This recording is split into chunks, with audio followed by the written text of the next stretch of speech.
of International Women's Day. As you are well aware, women have been agitating for a fuller access to their rights and other people's rights for much longer than 100 years. But we mark the 100th anniversary as 2011 because in 1911 a really significant event happened in that all kinds of forces seemed to come together and bring the women's movement basically from the Communist International movement into the labor movement.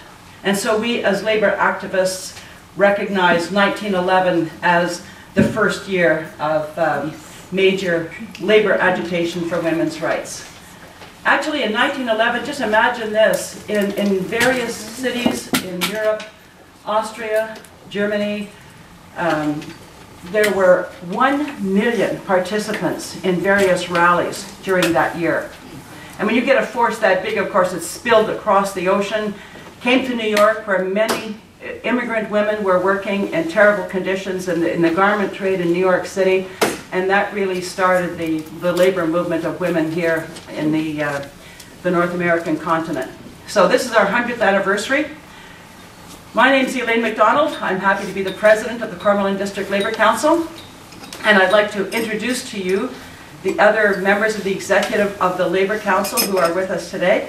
Maybe they'd all just stand up as I call their names out. We have Louise Langto, who is our Status of Women Chair. She's also our Sergeant at Arms and our EI Trustee. We have Diane Besner, who's our Workers' Health and Safety Center rep.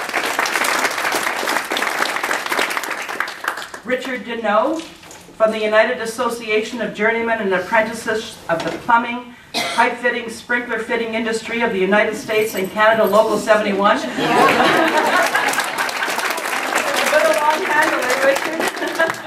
And Richard is also an EI referee and trustee of the Labour Council. Mario Leclerc from the Public Service Alliance of Canada, Communications and the Labour Council. And of course myself, and I think that's it for the executive. But we have many Labour partners here as well. We have Diane Morin, who's the president of the Canadian Union of Public Employees, Local 7811. We have Jeannie Patnaud, the president of United Food and Commercial Workers, Local 175. Vice President. That's okay, Jeannie, you do all the work and you know it. And we have Gail Dores, who is the Status of Women Chair for Ontario Secondary School Teachers Federation. Heather McGill, who's the Status of Women Chair for the Elementary Teachers Federation of Ontario. Maurice Piquet, QP 2737. And I hope that's it for labor dignitaries. I'll move on. We have special guests. Any celebration, of course, of International Women's Day has to recognize women who have made their way to political power. And I see Cindy Woods here from South Stormont, Councillor. Welcome. And I know I saw Bernadette. Did she make her way into the room? Yeah. There you are. Bernadette. Now, Karma Williams from North Glengarry was going to come. I don't see her yet, so when she comes, I'll introduce you to her.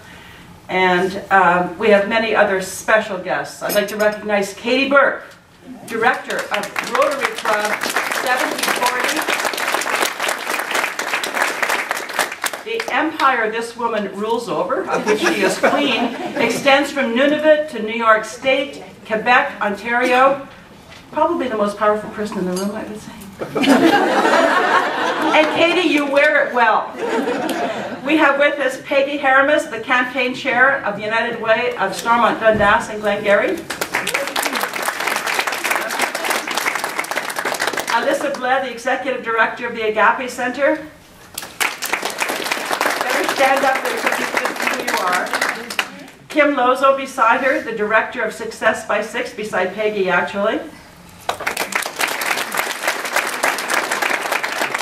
Marie Morel, the founder of the Parade of Nations.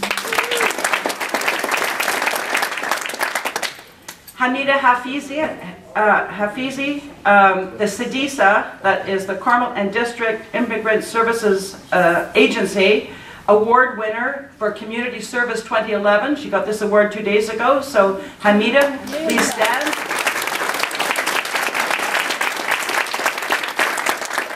Diane Poirier, the President of the Provincial Liberal Association of SDNG. And Brian Lynch, the President of the NDP, Provincial Association of SDNG and Federal. And we've got more rock stars yet, so we have Suzanne Villeneuve of the Centre Culturel de Française. And with Suzanne is Micheline Tanguay, also of the Centre Culturel and Focus Art. We have Laurie Taylor, the chair of the SDG Coalition for Social Justice. And the SDG Coalition for Social Justice works on many fronts, and most recently, to help them do their anti-poverty work, they received a check for the Elementary Teachers Federation of Ontario through the offices of Heather McGill, her advocacy, of $1,000.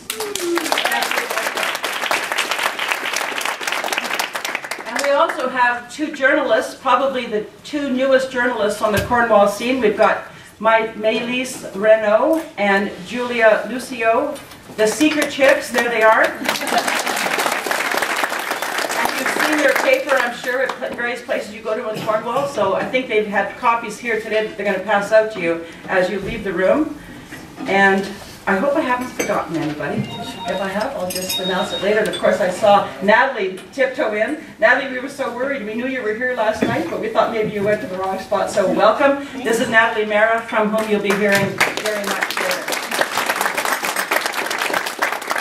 So now, just a word about the purpose of having a get-together on International Women's Day. This is the day when we take stock.